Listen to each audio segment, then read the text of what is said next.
Welcome to this video on JavaScript number methods. In programming, you often work with numbers, and these methods help you manipulate them efficiently.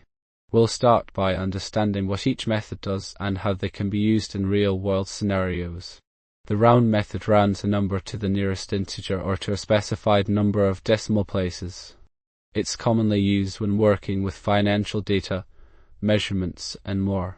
The floor method returns the largest integer less than or equal to a given number. It's useful when working with dates, times, and measurements. The ceil method returns the smallest integer greater than or equal to a given number.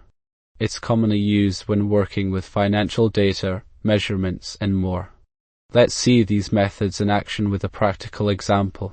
We'll use them to manipulate numbers in a real-world scenario. Here's a flowchart showing the relationships between round, floor, and ceil methods. Here are some common mistakes to avoid when using round, floor, and ceil methods. In this video, we covered the round, floor, and ceil methods in JavaScript.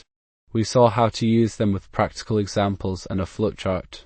To further improve your skills, try practicing with these methods in real-world scenarios.